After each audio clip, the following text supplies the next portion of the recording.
Hello dear students, welcome to everyone. दोस्तों, जैसा कि आप देख पा रहे होंगे, आज हम लोग रीजनिंग का एक बहुत ही important topic puzzle and sitting arrangement पर डिस्कस करने वाले हैं।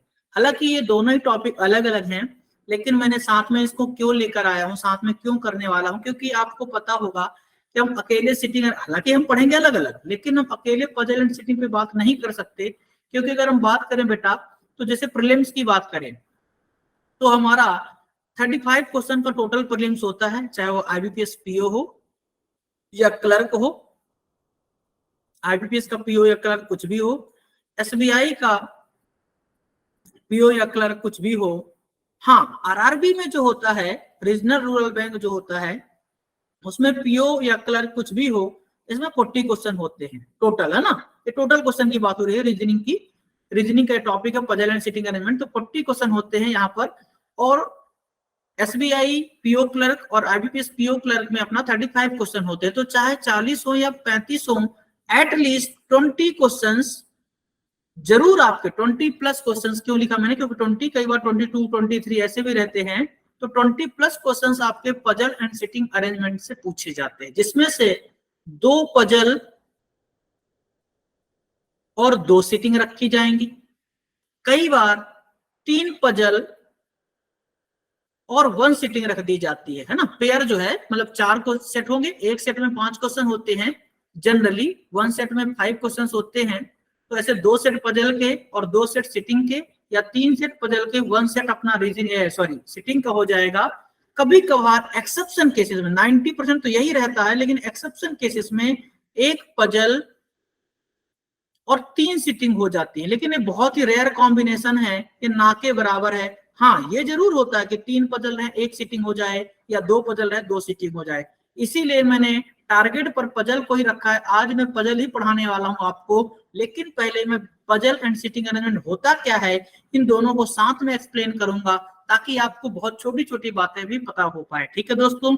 अब अगर मैं बात करूं कि पजल होता क्या है और सिटिंग अरेंजमेंट होता क्या है ना, वेटेज तो मैंने बता ही दिया है कि आप समझ सकते हैं कि अगर 35 में से अगर 20 क्वेश्चंस सिटिंग एंड पजल मिला करके, मींस ये दोनों टॉपिक मिलकर अगर 20 प्लस क्वेश्चन लेकर के चलते हैं, तो आप समझ सकते हैं कि मोर देन 50% से ऊपर का वेटेज है। अगर मोर देन 50% से ऊपर का वेटेज है, मींस हम कह सकते हैं कि ये रीजनिंग की जान है। जैसे आपके अगर कोई एक हाथ टूट जाए, भगवान ना करे ऐसा, लेकिन अगर एक पैर टूट जाए फिर भी आपको तकलीफ नहीं होगी, आप जिंदा रह लेंगे, है ना। लेकिन वहीं पर अगर आपका दिल ही धड़कना बंद हो जाए, फिर आपको कोई नहीं बचा सकता। वैसे ही है सेम कहानी। अगर हम 35 क्वेश्चंस में से रीजनिंग में अगर हम बात करें, तो सिटिंग एंड पजल जो है वह रीजनिंग की जान है, उसका दिल है, उसका हार्ट है। ठीक है ना। जिस तरीके से अगर हमारा दिल धड़कना बंद हो जाए तो हम जी नहीं सकते, वैसे ही अगर हमको सिटिंग एंड पजल नहीं आती है, तो हमारा रीजनिंग का कट ऑफ क्लियर होना, इवन सिलेक्शन होना इम्पॉसिबल है। तो आप समझ सकते हैं बेटा, इसका इतना ज्यादा वेटेज है, तो बहुत ही इंपॉर्टेंट टॉपिक है। तो आइए हम लोग इस पर डिटेल में डिस्कस करते हैं। आप यहाँ देख पा रहे होंगे टॉपिक लिखा हुआ है पजल्स, और एक तरफ लिखा सिटिंग अरेंजमेंट। ये है टाइप ऑफ पजल। पहले तो पजल होती क्या है, इस चीज को आप समझें। पजल क्या होती है बेटा, पजल होती है कोई भी एक पैसेज के फॉर्म में इंफॉर्मेशन दी रहेगी, या यूं बोले कि कॉम्प्रिहेंशन या फिर एक थ्योरी बेस्ड कोई भी एक इंफॉर्मेशन होगी, जिसे हमें पढ़ करके, है ना, अरेंज करना होगा। तो अरेंजमेंट कहाँ करते हैं, इन जनरल हम उसको टेबल में अरेंज करते हैं। तो टेबल में कैसे अरेंज करेंगे, किसको प्रेफरेंस देंगे, कैसी इंफॉर्मेशन होती है, वो सारी बातें मैं एक एक करके आपसे डिस्कस करूंगा। तो सबसे पहली बात अगर मैं करूं, तो पजल में इंफॉर्मेशन जो है वो 3 तरीके की होती है। एक होती है जनरल इंफॉर्मेशन। जनरल इंफॉर्मेशन कैसी होगी, अभी आप पजल देखेंगे तो समझ में आएगा। जैसे वो बोल देगा कि ए से लेकर के जी तक 7 पर्सन है, जो किसी भी वीक के से, जैसे अगर मैं डे बेस्ड पजल की बात करूं, तो किसी भी वीक के 7 डिफरेंट डे में, है ना, कहीं पर भी पिकनिक के लिए जा रहे हैं, अलग अलग सिटी में जा रहे हैं, पिकनिक के लिए जा रहे हैं, तो जनरल इंफॉर्मेशन कहला गई। अब उसके बाद जो है वो दूसरी इंफॉर्मेशन कहलाती है, जिसे मैं कहता हूं कि ये जो है हमारे काम की इंफॉर्मेशन है, मतलब मेन इंफॉर्मेशन। मेन इंफॉर्मेशन, अब इस मेन इंफॉर्मेशन में 2 तरीके की इंफॉर्मेशन होगी, एक होगी डायरेक्ट इंफॉर्मेशन, एक इनडायरेक्ट इंफॉर्मेशन। डायरेक्ट इंफॉर्मेशन कैसी होगी, जिसे हम डायरेक्टली टेबल पर अरेंज कर पाएंगे। जैसे मान लीजिए हमारे पास ए से लेके जी तक 7 पर्सन है, जो 7 डिफरेंट डे में मंडे से स्टार्ट होता है और संडे पर खत्म होता है, उसमें पिकनिक के लिए जा रहे हैं। ठीक है, तो उसने बोल ही दिया कि भैया सी जो है फ्राइडे को पिकनिक के लिए, है ना, मान लो उसने बोल दिया कि मुंबई जा रहा है, पिकनिक मनाने मुंबई जा रहा है सी फ्राइडे को। तो अगर सी फ्राइडे को मुंबई जा रहा है तो आपको क्लियरली इन्फॉर्म है ना यहाँ तो कि सी ही जा रहा फ्राइडे को और वो भी मुंबई जा रहा है, तो क्लैरिफाई है, इसे हम बोलेंगे डायरेक्ट इन्फॉर्मेशन। इसे क्या बोलेंगे बेटा, डायरेक्ट इन्फॉर्मेशन, जिसे हम डायरेक्टली जो है टेबल में पुट कर सकते हैं। लेकिन इनडायरेक्ट इन्फॉर्मेशन क्या होगी, ऐसे बोलेगा, है ना, that person who is going Pune for picnic is going in Saturday. या फिर ऐसे बोलेगा कि B is going for picnic in Pune, तो बी जो है पुणे जा रहा है, लेकिन किस दिन में जा रहा है ये हमको बोला ही नहीं उसने। तो ये इंफॉर्मेशन इनडायरेक्ट है, जिसे हम साइड में लिख लेंगे एज अ हिंट। और जैसे ही पजल की सारी इंफॉर्मेशन पूरी हो जाएगी, हम एक एक लाइन को पढ़ेंगे और हम अरेंज करते हुए साथ में चलेंगे। एक एक लाइन को पढ़ते हैं, अगर डायरेक्ट इंफॉर्मेशन है तो टेबल में पुट कर दिया, अगर इनडायरेक्ट इंफॉर्मेशन है तो साइड में लिख दिया। ये होता वे ऑफ सॉल्विंग पजल। किस तरीके से पजल को सॉल्व किया जाए, तो भैया पजल में 3 इंफॉर्मेशन होगी। एक जनरल इंफॉर्मेशन जिसमें वो बताएगा कि क्या क्या है चीजें, कितने लोग हैं, कहाँ जा रहे हैं, क्या कर रहे हैं। अगर डे बेस्ड है तो मंथ बेस्ड है तो मंथ के बारे में क्राइटेरिया दिया रहेगा। देन उसके बाद जो है मेन इंफॉर्मेशन जो होगी, उसमें 2 तरीके की इंफॉर्मेशन होगी, एक डायरेक्ट और दूसरी इनडायरेक्ट। डायरेक्ट इंफॉर्मेशन जैसा कि मैंने अभी अभी आपसे कहा है, उसे हम टेबल में पुट कर सकते हैं। Indirect information at a time हम जब लाइन को रीड करेंगे तब हम टेबल पर तो पुट नहीं कर पाएंगे, लेकिन हाँ उसे साइड में एज अ हिंट शॉर्टकट में लिख लेना है। कैसे कहाँ जब हम सॉल्व करेंगे तो मैं सिखाऊंगा। तो उससे क्या होता है, एक ही लाइन को हमें बार बार रीड नहीं करना पड़ता है, क्योंकि लाइनें होती हैं मॉनिटर की स्क्रीन पर, ऑनलाइन पेपर होता है तो, और हम सॉल्व करते हैं हमारी रफ सीट पर, तो हमें बार बार ऊपर देखना पड़ता है, फिर कौन सी लाइन पढ़ ली है, कौन सी अरेंज कर दी है, कौन सी बची है, तो बड़ा तकलीफ होती है। इसलिए लाइन को एक बार पढ़िए, या तो टेबल में लिख दीजिए, अरेंज कर दीजिए, या फिर अपना शॉर्ट में बाजू में लिख लीजिए। तो जैसी इंफॉर्मेशन पूरी हो जाएगी, उस इनडायरेक्ट इंफॉर्मेशन का या हिडन इंफॉर्मेशन भी हम बोल सकते हैं, उसका यूज करते हुए, जिसे हम क्लू भी कई बार बोल देते हैं, उसका यूज करते हुए इस पजल को पूरा सॉल्व कर देते हैं। ठीक है, ये होता है पजल सॉल्व करने का एक वे तरीका।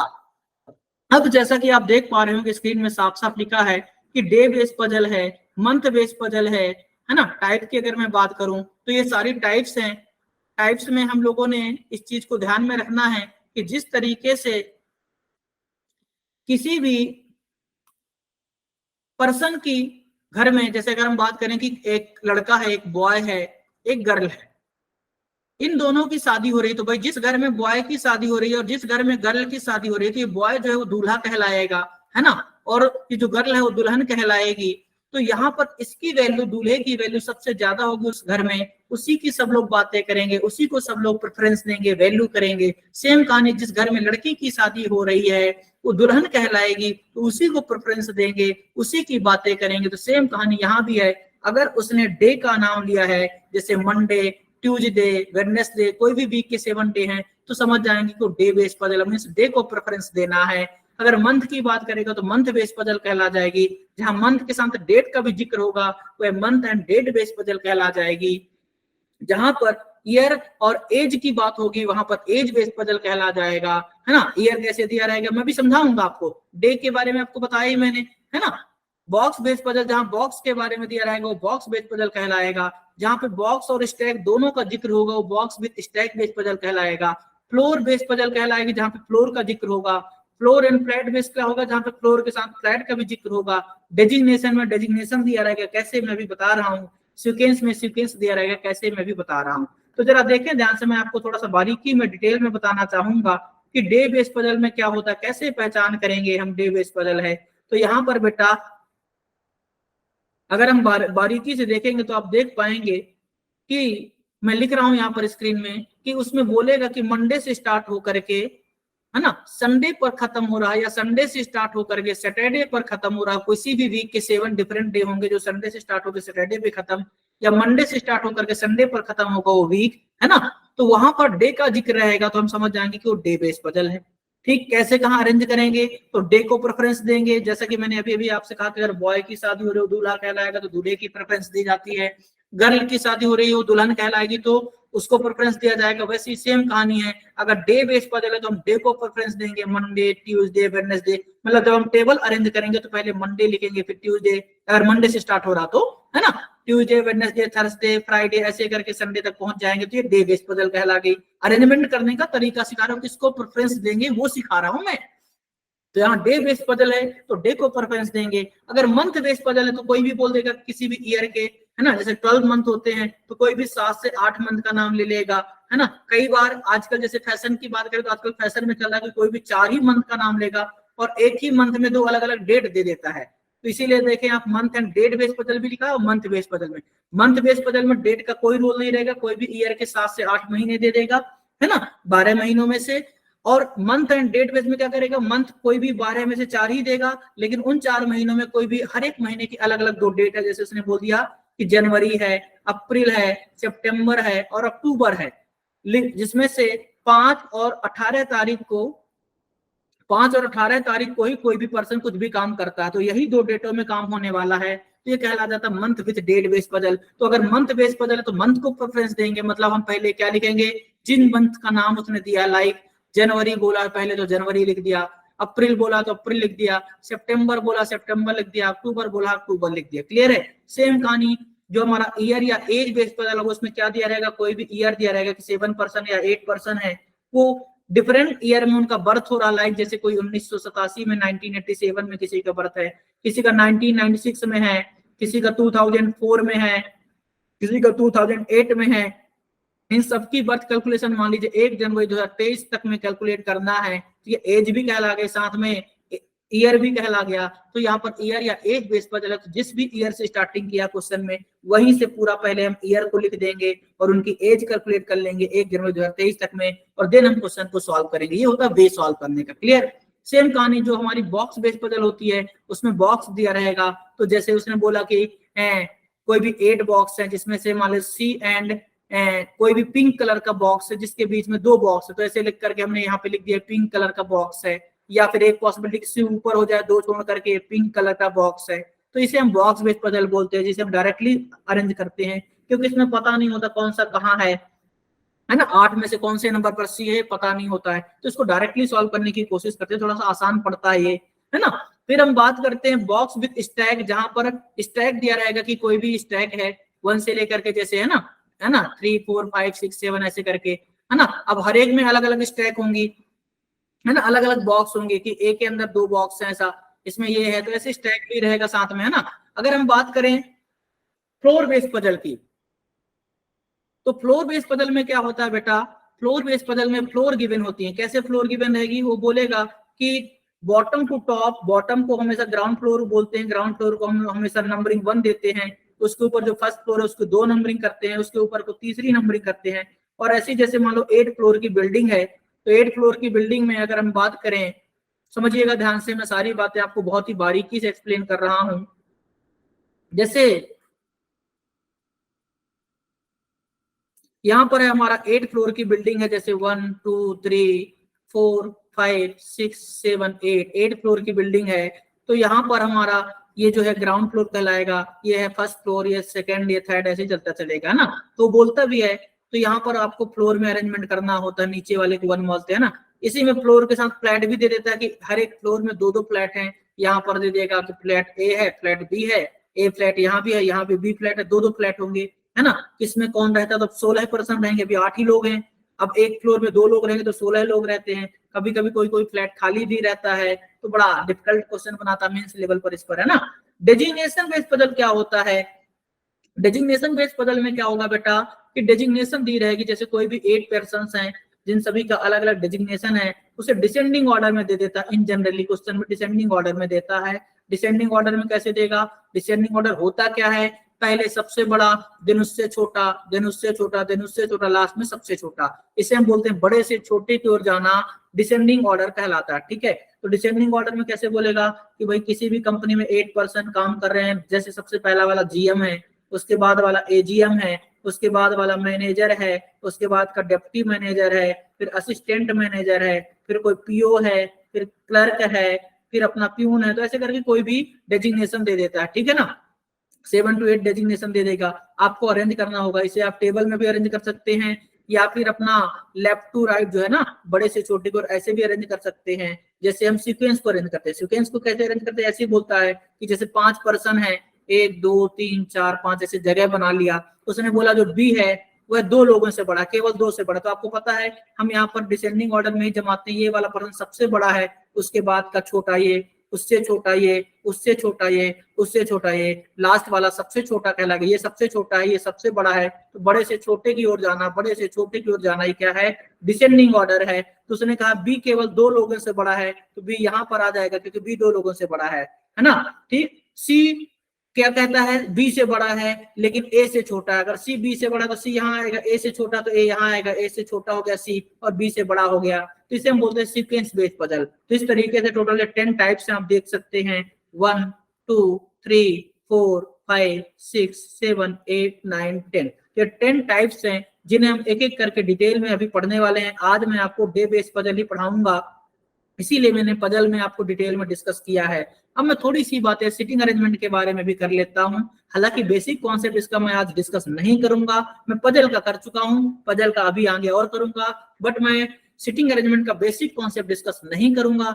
जब मैं आपको सिटिंग अरेंजमेंट पढ़ाऊंगा तब बहुत ही डिटेल में बारीकी के साथ आपसे सिटिंग अरेंजमेंट का कॉन्सेप्ट भी डिस्कस करूंगा। लेकिन एक जनरल इंफॉर्मेशन देना चाहूंगा कि होता क्या है बेटा, ये आपको पता होना चाहिए, ठीक है।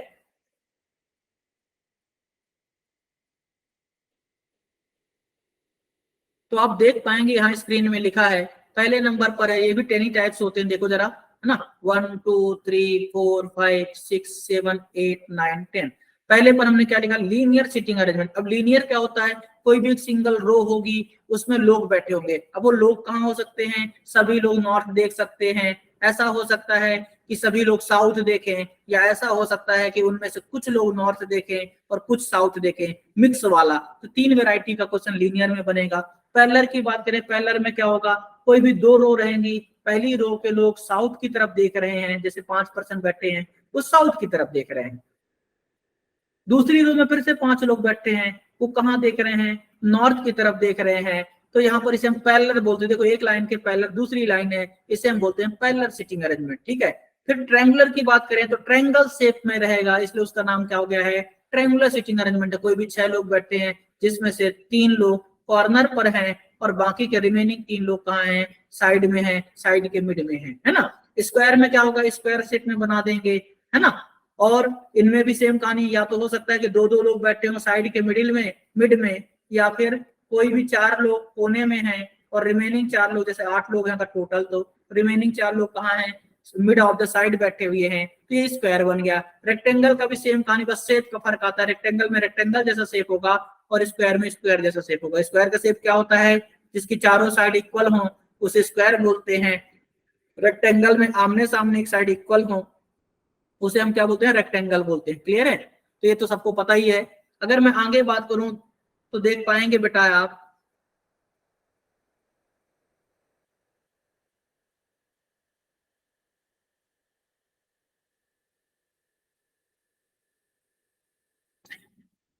क्या लिखा हुआ है, सर्कुलर सिटिंग अरेंजमेंट। सर्कुलर में क्या होगा, एक सर्कल बनाएंगे, है ना। या तो सभी लोग कहाँ देख रहे हैं, सेंटर की तरफ देख रहे हैं। जैसे 8% अगर बैठे हैं मान लीजिए, ये सभी के सभी कहाँ देख रहे हैं, सेंटर की तरफ देख रहे हैं। या फिर हो सकता है सभी लोग बाहर की तरफ देखें, आउटसाइड ऑफ द सेंटर देखें, 8 के 8 लोग, है ना। या फिर ऐसा हो सकता है कि इनमें से कुछ लोग अंदर देख रहे हैं, some of them are facing toward the centre and some of them are facing outside of the centre. तो ऐसे कुछ भी करके बोल सकता है, उसकी इच्छा है ना। 8% है, उनमें से कुछ लोग सेंटर की तरफ देख रहे हैं, कुछ आउटसाइड ऑफ द सेंटर देख रहे हैं। तो इसमें भी 3 वैरायटी बनती है, सर्कुलर अरेंजमेंट रहेगा। पेंटागोनल में पेंटागल का शेप रहेगा, है ना। पेंटागन का शेप कैसे होता है आपको पता ही है, लाइक घर जैसा वो बना देते हैं ना। ये देखो जरा, 1 2 3 4 5 5 साइड होगी, पेंटागोनल सिटिंग अरेंजमेंट हो गया। देन क्या है, हेक्सागोनल सिटिंग अरेंजमेंट में क्या होगा, हेक्सागन बना होगा लाइक बेंजीन जैसा, और आपको अरेंज करना होगा। देखो 1 2 3 4 5 6, है ना। या कुछ लोग इसको ऐसे भी बनाते हैं, ऐसा ऐसा, देन ऐसा, ये ऐसा करके। तो ये हेक्सागोनल सिटिंग अरेंजमेंट देखो, 1 2 3 4 5 6 6 साइड हो गई, है ना। तो हेक्सागोनल सिटिंग अरेंजमेंट हो जाता है। अनसर्टेन लीनियर क्या होता है, ये जरा ध्यान देना है, इंपॉर्टेंट भी, क्योंकि प्री में भी आता है, मेंस में तो आता ही है, साथ में प्री में भी आता है, बहुत ज्यादा पूछा जाता है, स्पेशली पीओ के प्री में, है ना। बल्कि ये वाला जो अनसर्टेन सर्कुलर सीटिंग अरेंजमेंट है, ये प्री में नहीं आता, ना के बराबर आता है, एक्सेप्शन की बात अलग है, ये जनरली मेंस में आता है। लेकिन ये वाला जो पार्ट है प्री और मेंस दोनों में ही आता है, मतलब इंपॉर्टेंट है ये, है ना। तो अनसर्टेन लीनियर में क्या होगा, लीनियर रो ही रहेगी, लेकिन इसमें कितने लोग बैठे हैं पता नहीं होगा।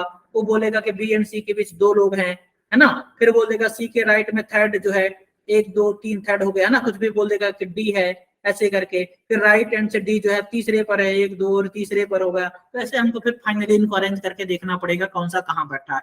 ये मैंने बारीकी में आपको एक एक बात बताई है। अब लीनियर में नॉर्थ साउथ कैसे हम लोग पहचान करते हैं, पैरेलल में नॉर्थ साउथ कैसे पता करते हैं, ये सारी बातें मैं जब आपको सीटिंग अरेंजमेंट पढ़ाऊंगा तब बहुत ही डिटेल के साथ आपको एक्सप्लेन करूंगा। तो आज मैं शुरू करने वाला हूं दोस्तों डे बेस्ड पजल, बहुत ही इंपॉर्टेंट है, एक एक बात को ध्यान से मेरी सुनिएगा, ठीक है। आप देख पाएंगे आपके स्क्रीन के सामने क्वेश्चन दिख रहा होगा 7 पर्सन्स A to G। अब जैसा कि मैं आपको हमेशा कहता हूं, आज फिर से कह रहा हूं बेटा, कि बहुत ही बारीकी से क्वेश्चन को रीड करना, लेकिन बारीकी से हर एक बात को रीड नहीं करना।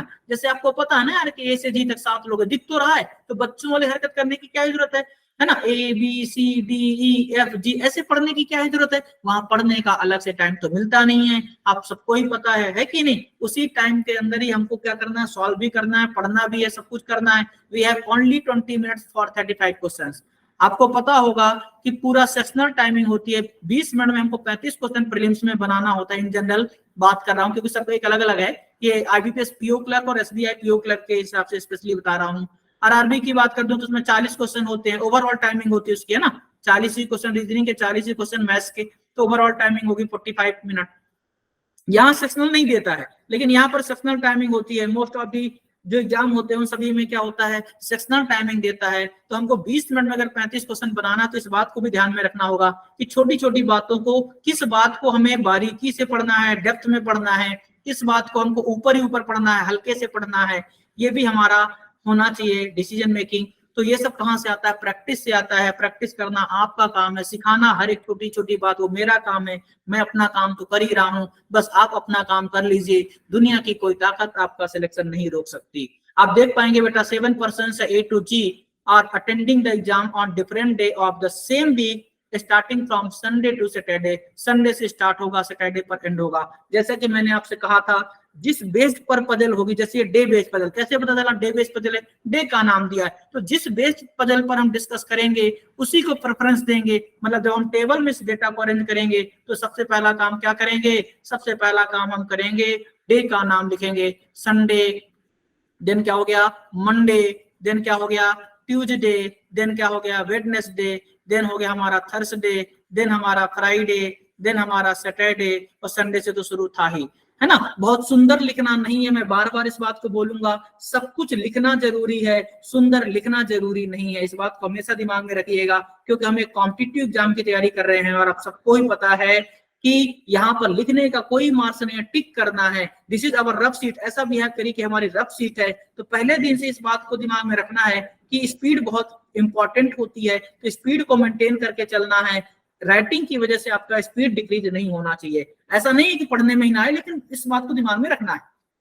देन अगर हम बात करें तो आगे कहता है but not necessarily in the same order. सबको ही पता, अगर ए से एफ जी तक सारे सेम ऑर्डर में ऊपर से नीचे रख देंगे, तो फिर हमारी जरूरत ही क्या रही, क्वेश्चन की जरूरत ही क्या रही। तो ये कॉमन सेंस वो अपना उसका बोलना काम है, लेकिन हमें इस लाइन को कभी पढ़ना ही नहीं है। अभी पढ़िए आप, क्योंकि अभी आप सीख रहे हैं। सीखते समय इंसान को हर एक छोटी छोटी बात पढ़ना चाहिए, ताकि पता हो कि क्या बोलने वाला क्या है, पहले से अवेयरनेस होती है। क्योंकि एग्जाम इंसान ऐसे थोड़ी जाएगा, प्रैक्टिस करके जाएगा ना, तो वो सारी हर एक बात हमें पता होती है, ठीक है ना। अभी देखिए जरा आगे क्या बोलता है, C attend the exam on one of the day after Wednesday. Wednesday के बाद किसी भी एक दिन में सी अटेंड करता है। अब हमें थोड़ी पता है कि भैया कहाँ अटेंड करता है, तो ये है हमारा वेडनेसडे। वेडनेसडे के बाद हो सकता है थर्सडे को सी अटेंड करे, हो सकता है फ्राइडे को करे, या हो सकता है सैटरडे को करे। हमें नहीं पता, इसलिए हमने तीनों में लिख दिया। आगे चल के जिसमें भी होगा सही हो जाएगा, बाकी गलत हो जाएंगे। अब बहुत सारे लोग कहेंगे क्या 3 बार सी लिखे, अरे कितना ही देर लग गई सी लिखने में, एक ही लाइन को बार बार पढ़ने से अच्छा हम शॉर्ट में लिख ही देते हैं, खत्म कहानी। आगे देखें जरा ध्यान से क्या बोलता है, the number of person attending the exam before C's same as the number of person attending the exam after A. इसका मीनिंग क्या हुआ, सी के बिफोर जितने लोग हैं उतने ही ए के आफ्टर हैं। तो इस वाले में देखो सी के बिफोर कितने हैं, 1 2 3 4, तो ए के बाद भी 4 चाहिए, 1 2 3 4 मीन्स ए हो जाएगा यहाँ। इसमें सी के पहले कितने हैं, देखो 1 2 3 4 5, तो ए के बाद भी 5 चाहिए, तो 1 2 3 4 5 ये हो जाएगा ए। देखिए आप सी के पहले भी 5, ए के बाद भी 5, इसमें सी के पहले सारी ही एक छोड़ दे तो ए को यहाँ रख दीजिए, तो ए के बाद सारे हो जाएंगे। आपको अगर ऐसा डाउट हो रहा हो तो और अच्छा करना हो तो एक लाइन खींच सकते हैं आप बीच से, कोई बहुत टाइम तो नहीं लग गया ना लाइन खींचने में, ऐसे खींच दीजिए लाइन, ऐसे करके लाइन खींच दिया, चलेगा। देखिए ध्यान से, तो ऐसे लाइन शॉर्ट में खींच दिया, खत्म कहानी, है ना, कोई बहुत टाइम नहीं लगता है। देन उन्होंने क्या बोला है, only 2 person attend between A and G. A and G के बीच केवल 2 ही लोग हैं, 2 छोड़कर जी ऊपर रखने की जगह नहीं है, 1 2 छोड़कर जी नीचे आएगा, इसमें इस वाले में भी ऊपर जगह नहीं है, 1 2 छोड़कर ये जी आएगा, इसमें भी 1 2 छोड़कर ये जी आएगा। क्लियर है। आगे बात करें तो कहता है एफ अटेंड 2% बिफोर ई। एफ ई से 2% पहले, अब ये बहुत इंपॉर्टेंट है, 2% पहले में बहुत सारा बच्चा बीच में ही 2 रख देता, अरे भैया एफ कहाँ है, ई से 2% पहले तो 1 और 2, 2% पहले मतलब 2 पर वो खुद ही है, ऐसा नहीं है कि आप ऐसे कर दो ई बीच में 2 और एफ, ऐसे कोई नहीं रखा जाता। लेकिन बच्चा बहुत बार ये गलती करता है, बीच में 2 बैठाना अलग बात होती है और 2% बिफोर होना अलग बात होती है। तो इस बात को ध्यान में रखना कि अगर 2% बिफोर बोला मतलब बीच में एक ही है, 2% बिफोर मीन्स 2 पर खुद ही है, इस बात को भी आपको ध्यान में रखना है। छोटी छोटी बातें हैं पर यहाँ पर बच्चों से गलतियां होती हैं, इस चीज को आपको समझना है, ठीक है ना। चलिए अभी देखिएगा ध्यान से, तो क्या बोल रहा है, एफ अटेंड 2% बिफोर ई। एफ ई से 2% पहले है, तो अगर यहाँ पर ई रखेंगे, जरा ध्यान देना, तो 1 2 एफ यहाँ जाएगा, अगर मैं यहाँ ई रखता हूँ तो एफ रखने की जगह नहीं है, इस वाले में तो यही होगा ई और 1 छोड़ करके ये एफ हो जाएगा, तो एफ ई से 2% पहले हो गया, ठीक है। आगे बात करते हैं इस वाले में, एफ ई से 2% पहले यहाँ ई रखता हूँ तो 1 2 जगह नहीं है, यहाँ रखता हूँ 1 2 जगह नहीं है, तो यहाँ पर रखूंगा ई को, 1 छोड़कर एफ ये हो जाएगा। इस वाले में बात करूं, ई यहाँ रखूं तो जगह नहीं है, ई को यहाँ रख दूं, 1 छोड़कर एफ यहाँ हो जाएगा। अगर यहाँ ई को रखूं तो 1 छोड़कर एफ रखने की जगह नहीं है, यहाँ ई रखूंगा तो ऊपर जगह ही नहीं है, मतलब कन्फर्म है इसमें ई या कहीं हो। देखो अभी 3 की तीनों पॉसिबिलिटी सही है। अब आप बताओ अगर आप 1 लेते तो क्या सही होता, ध्यान देना एफ है ना, डोंट बी कंफ्यूज, कंफ्यूज होने की जरूरत नहीं है, मैं बहुत अच्छे से इसको बना देता हूँ वापस से, है ना। ये थी लाइन हमारी, हाँ ये ऐसी लाइन थी, ये ऐसी लाइन है, ये था हमारा एफ, एफ यही था ना, ध्यान देना 2% पहले। क्लियर। आगे देखा जरा ध्यान से, B attend before D. B D के पहले है, अगर बी डी के पहले तो इसमें बी यहाँ आ जाएगा, डी यहाँ हो जाएगा, इसमें बी जो है यहाँ हो जाएगा, डी यहाँ हो जाएगा, इसमें बी यहाँ हो जाएगा, डी यहाँ हो जाएगा, ठीक है। आगे कहता है B attend adjacent to neither A nor E. B ना ही ए के ना ही ई के पड़ोस में, देखो इस वाले में बी ना ए के है ना ई के है, बी देखो कहाँ यहाँ ना ए के है ना ई के, मतलब ये सही है। इसमें देखो बी ई के पड़ोस में तो गलत हो गया, इसमें बी कहाँ है, किसके पड़ोस में हो गया है, ई, और क्या बोला था उसने, ए एंड ई बोला था ना, तो बी ए के पड़ोस में यहाँ पर हो गया है, इसलिए ये भी गलत है। इसमें बी ई के पड़ोस में हो गया, इसलिए ये भी गलत है, और फाइनली ये वाला सही हो गया। देखो लास्ट लाइन में बाहर हुआ है, अब आप ही बताओ अगर आप कोई एक लेकर के चलते तो क्या आपका सही होता, कितना वक्त लगा, मैं समझा रहा हूँ इसलिए वक्त लग रहा, नो डाउट, लेकिन आप बताओ ABCD लिखने में कितना ही वक्त लगता है। फटाफट लाइन को पढ़ा और फटाफट अरेंज कर दिया, बस जो बोले उसको समझना है कि बोलना क्या चाहता है और उसको अरेंज करने का तरीका क्या है। तो बस जैसा कि मैंने आपसे कहा कि अगर डे बेस्ड पजल है बेटा तो डे को प्रेफरेंस देना है। संडे से शुरू किया, संडे उसने बोला था कि स्टार्टिंग फ्रॉम संडे, तो संडे से शुरू किया, संडे मंडे ट्यूसडे, और कहां पर एंड होगा, सैटरडे पर एंड होगा। समझ में आया, तो इस तरीके से हमने अरेंज कर दिया। अब मेन होता है इसको अरेंज करना, बाकी तो 5 क्वेश्चन पे रीड करके आंसर देना। लाइक फर्स्ट क्वेश्चन की अगर मैं बात करूं तो आप देखेंगे क्या बोला उसने, who among the following person. अभी कौन पढ़ता है ऐसे बच्चों जैसा, मैं पढ़ रहा हूँ समझाने के लिए, नहीं तो आप सीधे देखा करो कि फ्राइडे को कौन एग्जाम देने जाता, शॉर्ट में देख लिए खत्म, है ना। मैं अभी पढ़ रहा हूँ क्योंकि मुझे समझाना है, तो फ्राइडे को कौन एग्जाम देने जाता, देखिए जरा ध्यान से, ये है हमारा फ्राइडे, फ्राइडे को जी जा रहा है, तो यहाँ पर हम किस पे टिक कर देंगे, जी पर कर देंगे। क्लियर है, सी ऑप्शन में जी है। नेक्स्ट क्वेश्चन क्या है हमारा, how many person attend the exam after E. E के बाद कितने लोग हैं, तो ई के बाद कितने लोग हैं, देखे जरा ध्यान से, ई के बाद 3 लोग हैं, तो आंसर जाएगा 3। डी कहाँ है, ए ऑप्शन में। नेक्स्ट अगर मैं बात करूं तो क्या बोलता है, on which of the following day does A attend the exam, A किस में अटेंड कर रहा है, तो ए कर रहा है ट्यूसडे को, तो यहाँ पर आंसर जाएगा ट्यूसडे। ट्यूसडे किस ऑप्शन में, डी ऑप्शन में। नेक्स्ट अगर मैं बात करूं तो क्वेश्चन नंबर 4 जो है कहता है which of the following statement is true with respect to the final arrangement. ठीक है, तो C attend 2 days before D, यहाँ पर कहता है सी जो है वह डी के 2 दिन पहले है, और अगला कहता है ना, इसमें पहली बात क्या है, C attend 2 days before D. अब ध्यान देना, मुझे बार बार पीछे जाना पड़ता है क्योंकि मेरे पास पीपीटी है, स्लाइड है, मुझे समझाना है आपको, लेकिन आपको ऐसा कुछ भी नहीं है ना, आप आसानी से क्या कर सकते हैं, उसको रफ शीट पे करेंगे तो आप आसानी से देख पाएंगे। ठीक है, तो इस बात को ध्यान में रखना है, C attend 2 days before D है। देखो जरा है क्या, सी डी से 2 दिन पहले, बिल्कुल सही है, 1 2, देखो जरा, तो पहला ही वाला सही है। नेक्स्ट क्या कहता है, only 1% attend between F and E, F and E के बीच केवल एक ही व्यक्ति है, तो देखिए जरा क्या एफ एंड ई के बीच एक ही व्यक्ति है, यहाँ पर देखिए एफ एंड ई के बीच एक ही व्यक्ति है। अगर 2 सही हो गए तो कभी भी 2 ऑप्शन तो सही होते नहीं, मींस ऑल द ट्रू जरूर होगा, तो ऑल द ट्रू पढ़िए जरा ध्यान से, कहाँ दिया है, all the statements are true, बिल्कुल सही हो गया, क्लियर है।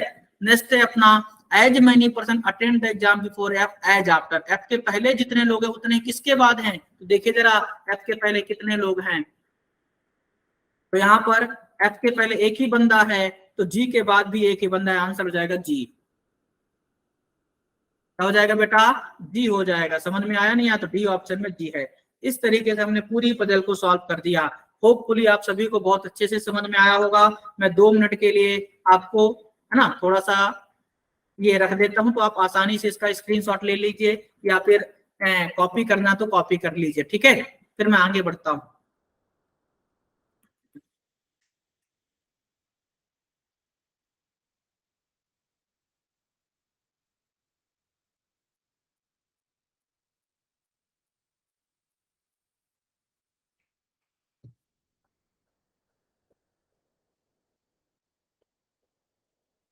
डन हो गया होगा होपफुली। चलिए नेक्स्ट क्वेश्चन हम लोग ट्राई करते हैं, क्वेश्चन नंबर 6 to 10। देखो बेटा क्या बोला उसने, 6 persons L to Q, कभी भी बच्चों वाली हरकत मत करना, मैं अभी समझा चुका हूं कि L M N O P Q ऐसे मत पढ़ना, simple L to Q order the food on different days of the week starting from Monday to Saturday.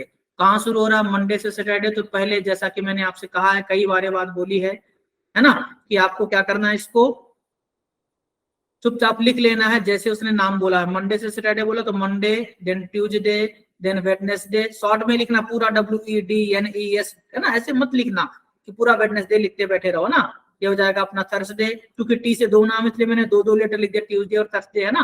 Then अपना क्या हो जाएगा फ्राइडे, देन अपना क्या हो जाएगा सैटरडे, देन अपना हो जाएगा संडे। क्लियर है बच्चों।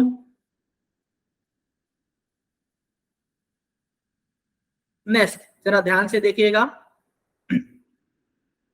क्या बोलता है, बट नॉट नेसेसरी वाली लाइन को पढ़ना ही नहीं है। आगे कहता है क्यू ऑर्डर्स ईदर वेडनेसडे और फ्राइडे, क्यू या तो वेडनेसडे को या फ्राइडे, तो एक में क्यू यहाँ रख दिया, एक और पॉसिबिलिटी हम बना लेंगे क्यू वेडनेसडे को या फिर क्यू फ्राइडे को। ठीक है, ये थर्सडे है, ध्यान देना, डोंट बी कंफ्यूज। क्लियर। आगे हम बात करते हैं, only 2 person order between Q and N, Q and N के बीच केवल 2 ही लोग हैं, यहाँ पर 2 छोड़कर एन रखने की जगह ही नहीं है ऊपर, तो नीचे आएगा 1 2 और एन, क्योंकि क्यू और एन के बीच केवल 2 ही लोग हैं, यहाँ नीचे जगह नहीं है 1 2 छोड़कर एन रखनी, तो ऊपर रखेंगे 1 2, ये हो जाएगा एन, क्यू और एन के बीच 2 लोग हैं। ठीक है दोस्तों, अगर हम आगे बात करें तो number of person orders before N is same as number of person order after L, N के पहले जितने लोग हैं उतने एल के बाद, तो यहाँ पर एन के पहले कितने लोग हैं 1 2 3 4 5, तो एल के बाद भी 5 चाहिए, 1 2 3 है ना 4 5, यहाँ पर आ जाएगा एल, एल के बाद देखिए 5 है, 1 2 3 4 5। ठीक है, सेम कहानी इसमें भी बनाइएगा। क्या बोला उसने, एल एन के पहले जितने उतने एल के बाद, तो एन के पहले यहाँ एक ही बंदा है तो एल को यहाँ रख दीजिए, एल के बाद भी एक ही बंदा हो जाएगा। ठीक है, आगे क्या कहता है, the number of person order between L and Q is same as number of person order between O and M. क्या बोला उनने, the number of person order between L and Q, L and Q के भी जितने लोग हैं उतने कहाँ हैं, ओ एन एम के बीच, तो ऐसे शॉर्ट में लिख लिया करिए जिसको भी तकलीफ हो कि एल क्यू के बीच में जितने उतने ओ एम। तो देखो जरा इस वाले में एल क्यू के बीच कोई नहीं है, तो ओ और एम के बीच भी कोई नहीं होना चाहिए, तो ओ एम यहाँ पर होंगे लगातार। अब हो सकता है कि ओ ऊपर तो एम नीचे या एम ऊपर तो ओ नीचे, तो आगे कुछ ना कुछ बोलेगा। तो आगे पढ़िए आप क्या बोला है, O does not order adjacent to P, O P के पड़ोस में नहीं है। तो देखो अब ओ को यहाँ ही रखेंगे, यहाँ रखो कहीं भी रखो पता नहीं चल रहा इसमें, तो है ना। इस वाले में अगर हम बात करें तो एल और क्यू के बीच कोई नहीं है, ओ और एम के बीच भी कोई नहीं होगा, तो ओ यहाँ हो जाएगा तो एम यहाँ, या फिर ओ यहाँ तो एम यहाँ, मतलब कहीं भी हो सकता है, ठीक है ना। तो देखो यहाँ से कहीं से भी क्लियर नहीं हो रहा है, the number of person order between L and Q is same as number of person order between O and M. Clear है, ध्यान से सुनिएगा। आगे बात करते हैं, O does not order adjacent to P, O P के पड़ोस में नहीं है, ओ वैसे भी पी के पड़ोस में नहीं, इसमें कहीं तो मिस्टेक है, इस क्वेश्चन में कहीं तो मिस्टेक है, कोई बात नहीं, शायद मिस्टेक है, तीन 6 ही लोग हैं। अच्छा मैंने शायद ज्यादा बना दिया ना, 7 बना दिया था, no no, Monday to Saturday फिर कैसे होगा। अच्छा मंडे टू सैटरडे था, मैंने मंडे टू संडे कर दिया, ओके ओके, सॉरी बेटा सॉरी, मैंने ध्यान नहीं दिया, नो प्रॉब्लम। चलो चलो करेक्शन करते हैं, है ना, सॉरी मैंने मिस्टेक कर दी, मैंने गौर नहीं किया, उसने 60% बोला था, मैंने 7 पढ़ लिया, मैंने 7 बना दिया था, no problem, okay okay no problem, ठीक है, ध्यान दीजिएगा।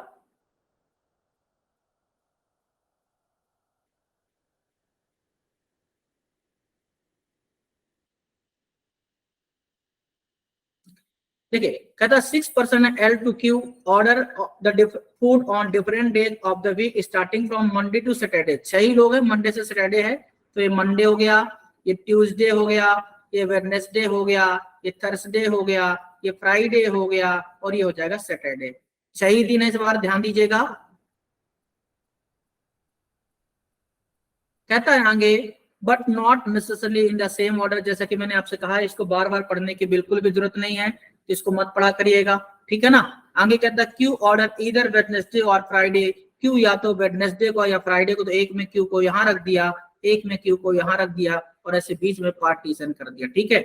नेक्स्ट क्या बोलता है, only 2% order between Q and N, Q and N के बीच केवल 2 ही लोग हैं, तो यहाँ पर ऊपर तो जगह ही नहीं है, तो 2 छोड़कर यहाँ एन नीचे आ जाएगा, इसमें 2 छोड़ करके एन नीचे आ जाएगा, ठीक है।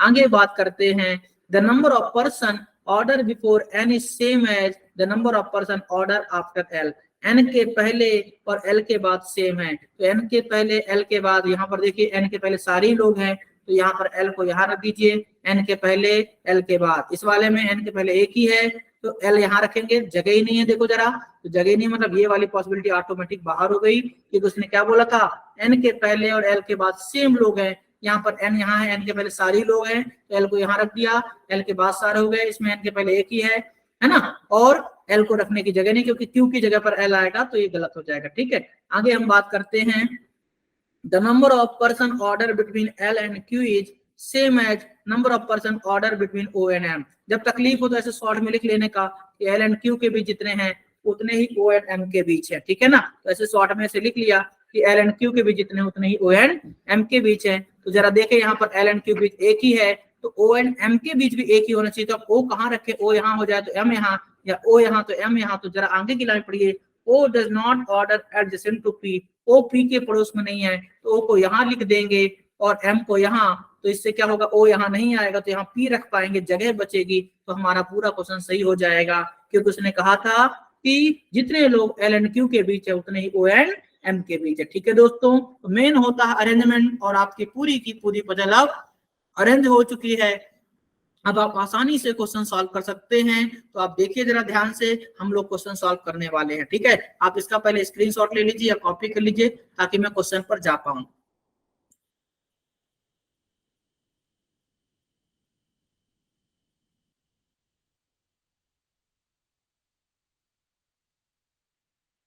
चलिए बढ़े आगे, देखिए जरा ध्यान से, कहता on which of the following day does M order the food, M किस दिन ऑर्डर करता है। तो अगर मैं देखूंगा बेटा तो आप देखेंगे एम का किस दिन है, थर्सडे के दिन है, एम थर्सडे को ऑर्डर करता है, ठीक है। यहाँ पर जाएगा हमारा थर्सडे। नेक्स्ट है अपना, who among the following person order the food 2 days before Q, Q से 2 दिन पहले कौन है तो जरा देखिए क्यू से 2 दिन पहले 1 2 कौन है, एल है, तो आंसर हो जाएगा एल। ठीक है, क्यू से 2 दिन पहले कौन है, एल। अब देखो डायरेक्टली एल नहीं दिया तो देखो ऐसे ढूंढो, the one who order on Tuesday, the one who order on Monday, तो एल किस दिन है, आंसर एल तो है, लेकिन एल किस दिन है, मंडे को है, तो आंसर क्या हो जाएगा, the one who order on Monday है। ठीक है, नेक्स्ट क्या बोला बेटा, how many person order the food after P, P के बाद कितने लोगों ने ऑर्डर किया है, तो पी के बाद कितने लोगों ने किया है, एक ही बंदे ने, तो आंसर जाएगा 1, दैट इज एन, है ना। पी के बाद कितने लोग हैं, 1 लोग हैं। ठीक है, नेक्स्ट क्या बोला उसने, if all the persons are arranged in alphabetical order from Monday, then how many persons remain unchanged in their position, सभी को अल्फाबेटिकल ऑर्डर में अरेंज करना है मंडे से। तो देखिए जरा यहाँ से नाम है एल, एल से शुरू करना, तो एल आएगा, देन एम आएगा, देन एन आएगा, ऐसे लिखना मत, मैं समझाने के लिए लिख रहा हूँ आपको, ना। देन ओ आएगा, देन पी आएगा, देन क्यू आएगा। तो देखो जरा यहाँ एल पहले से था, अभी भी है, एम यहाँ था, यहाँ ओ है, तो चेंज हो गया, यहाँ एन क्यू चेंज हो गया, ओ एम चेंज हो गया, पी पी देखो सेम है, क्यू एच चेंज हो गया। तो एक ये सेम है, दूसरा एल सेम है, 2 लोगों का क्या है, सेम है। अब उसने कहीं पर बोला कि एल की काउंटिंग मत करना, अगर ऐसा बोला होता तो हम एल को काउंट नहीं करते, है ना। तो अभी इसका आंसर 2 ही टिक करेंगे। क्या कहता है, if all the person are arranged in alphabetical order from Monday, then how many person remain unchanged in their position. ठीक है, तो एल पहले भी एम पर था, वहीं पर है, तो सभी को हम जमाएंगे, तो इसका आंसर जाएगा 2। अगर वो बोलता कि एक्सेप्ट एल या कुछ भी, तो फिर हम एक ही काउंट करते, अभी हम 2 ही काउंट करेंगे। ठीक है, नेक्स्ट है हमारा, if x orders immediately before L, अगर एक्स जो है एल के तुरंत पहले ऑर्डर करता, इमीडिएटली बिफोर बोल रहा है, then which of the following date does x order the food, l के तुरंत पहले अगर x करेगा, तो देखो जरा l कब था, मंडे को था ना, मैं आपके लिए फिर से दिखा देता हूँ, जो हमने अरेंजमेंट किया था, l हमारा मंडे को था, तो मंडे के जस्ट पहले क्या होगा, संडे होगा, क्योंकि ध्यान देने सैटरडे तक ही है, तो संडे को x हो जाएगा, तो आंसर जाएगा संडे, संडे को हो जाएगा हमारा एक्स। ठीक है ना, इस तरीके से ये पूरे 5 के 5 क्वेश्चन सॉल्व हो गया। बेटा मेन होता है अरेंजमेंट, पजल का अगर अरेंजमेंट हो गया तो क्वेश्चन का आंसर तो सिर्फ देखकर टिक करना है, with in a minute 5 question टिक हो जाते हैं। अरेंजमेंट है, बहुत ही बेसिक लेवल की पजल है, जो मैं आपको बहुत ही बारीकी से सिखा रहा हूँ। अभी आपके सामने एक और पजल है 11 to 15 question number, try to solve, मैं आपको 2 मिनट का टाइमिंग दे रहा हूँ, आप इसे एक बार सॉल्व जरूर करें।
चलिए देखिए,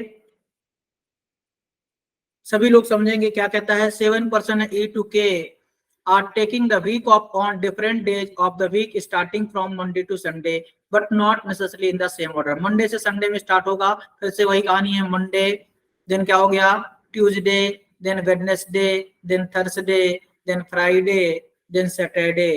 ठीक है, 7% है तो अगला हो जाएगा संडे। ठीक है, चलिए सभी लोग देखिएगा ध्यान से।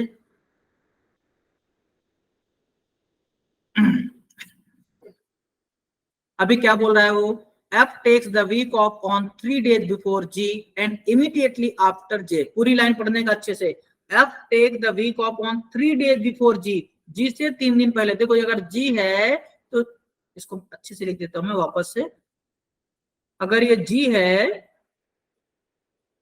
तो G से 3 दिन पहले, 1 2 और 3 दिन पहले मतलब तीसरे पर खुदी ना, तो तीसरे पर खुदी कौन है, F. F takes 3 days before G, और क्या बोला आगे, एंड इमीडिएटली आफ्टर जे, और जे के तुरंत बाद है, जे आएगा यहाँ। तो देखो 1 2 3 4 5 तो वैसे ही हो गए, बच्चे साथ ही थे ना, तो इसको भी ऐसे लिखा रहने दीजिए, बाद में लिख लेंगे, कोई दिक्कत नहीं, यहाँ लिखा या यहाँ लिखने की क्या जरूरत है। आगे कहता है के takes the week off on 2 days after J, J के 2 दिन बाद के, तो देखो 1 2 ये हो जाएगा हमारा के, यहाँ पर आ जाएगा के। क्लियर है। आगे क्या बोला उसने, the number of person takes the week off before K is 1 less than the number of person takes the week off after H. K पहले जितने भी लोग वो एक कम है, उनकी काउंटिंग एक कम है, किससे कम है, एक एच के बाद वालों से। तो यहाँ पर देखो के पहले अगर 2 लोग हैं मान लो, तो एच के बाद 3 होना चाहिए, मतलब अगर मैं एच को यहाँ रख दूं तो एच के बाद 3, 1 2 और 3, देखो 1 2 3 4 5 6 7 हो गए ना। अब इससे के अलावा क्योंकि के पहले लोगों की संख्या एक कम है, पढ़िए जरा, the number of person takes the week off before के पहले जो वीक ऑफ पर्सन लेने वाले लोग हैं वो 1 लेस देन है, एक कम है उनकी काउंटिंग, है ना, किससे कम है, the number of person takes the week off after H. एक बात बताओ, अगर मैं आपसे 2 मार्क्स कम हूं, मतलब आप मुझसे 2 मार्क्स ज्यादा हैं, कॉमन सेंस है ना, अगर मैं आपसे 2 नंबर कम हूं तो आप मुझसे 2 नंबर ज्यादा हैं। तो वैसी कहानी, अगर के से पहले वाले लोगों की संख्या एक कम है तो एच के बाद वाले लोगों की संख्या एक ज्यादा होगी, क्योंकि उसने क्या बोला है, के से पहले जितने भी लोग हैं वो एक कम है, किससे कम है, एच के बाद वालों से, मतलब एच के बाद एक ज्यादा है। तो अगर यहाँ पर के पहले 2 हैं तो एच को कुछ ऐसा रख दो कि एच के बाद क्या हो जाए, 3 हो जाए, क्योंकि के पहले 2 हैं तो एच के बाद 3 होना चाहिए, तो एच के बाद 1 2 3, और जैसे ही रखा तो 7 लोग हो गए, देखो जरा 1 2 3 4 5 6 7। अब हम फिक्स रख सकते हैं, क्या रख देंगे, जे, यहाँ पर हो जाएगा हमारा एफ, यहाँ पर हो जाएगा हमारा के, देन हो जाएगा एच, देन हो जाएगा जी। आगे क्या बोलता है, E neither takes off the week off on Saturday nor Sunday, E Saturday को भी नहीं है, संडे को भी नहीं, तो अभी देखो यहाँ से गलत हो गया, ई सैटरडे को भी नहीं है, संडे को भी नहीं है, तो यहाँ पर अब हमारा थोड़ा सा गलत हो गया, मतलब ई जो है यहाँ पर नहीं आएगा तो ये गलत हो गया। अब अगर ये गलत हो गया तो फिर कैसे करेंगे इसको, तो यहाँ पर हमको फिर करना पड़ेगा क्या, ऊपर जगह बनानी पड़ेगी। फिर अब ध्यान देना, ऊपर कैसे जगह बनाएंगे, तो यहाँ पर जो हमने सिर्फ चेंज किया एच में ना, इसको हटा देते हैं, ठीक है, इसको हटा देते हैं, क्योंकि उसने क्या बोला था, के पहले तो के यही था ना, के पहले 2 ही थे, ये पता नहीं था। अब अगर हम मान लीजिए के पहले 3 करते हैं फॉर एग्जाम्पल, या 4 करते हैं, के ऐसा रख दो कि यहाँ पे आ जाए 1, है ना, तो के पहले अगर हम 5 कर दें तो उसके बाद 6 हो सकते हैं कि नहीं हो सकते, मीन्स अगर मैं के को यहाँ रखने की कोशिश करूं, के यहाँ तो नहीं है पॉसिबल, के यहाँ पॉसिबल है, के को यहाँ रख दूं, 1 छोड़ करके मैं जी रख दूं, तो देखो जरा के पहले एक कम है, तो 1 2 3 4, अच्छा के था, ये एफ है, ये जे है, ध्यान देना। तो के पहले देखो 1 2 3 4 हैं, के पहले अगर 4 हैं तो एच के बाद 5 चाहिए, तो 1 2 3 4 5, मतलब एच हो जाएगा यहाँ। क्लियर है, मतलब हमने तुरंत इसको अरेंज कर दिया, ऐसे ऐसे क्यों अरेंज कर दिया, क्योंकि हमको ये तो पता है भैया कि अगर नीचे जगह बैलेंस नहीं हो रही तो ऊपर ही बैलेंस होगी। ऊपर कैसे बैलेंस हो सकती है, हमको जे एफ के तो रखना ही है, क्योंकि के तो फिक्स था, के तो फिक्स था ना, हमने पहले ही अरेंज कर दिया था के को। यहाँ पर देखो के takes the week upon 2 days after J, J के 2 दिन बाद था, तो के तो फिक्स है ना, तो जे एफ के रखना ही है। अब एक छोड़कर जी भी रखना था, तो अगर हम जे को कुछ ऐसा रख दें ताकि के पहले, जे यहाँ से शुरुआत कर दे अगर हम, तो के पहले लोगों की संख्या एक कम करना है, तो हमने देखा के नीचे से अगर हम पॉसिबिलिटी जमाएं तो के एक छोड़कर जी आ जाएगा। इधर के रख नहीं सकते हैं, जगह नहीं, क्योंकि नीचे फिर जी रखने की जगह नहीं है, इधर के नहीं रख पाएंगे, नीचे जी रखने की जगह नहीं, तो के ये हो गया, एक छोड़कर जी हो गया, तो फिर यहाँ पर एफ एंड जे हो गया। के पहले फिर 1 2 3 4 लोग हैं, तो एच के बाद 5 होना चाहिए,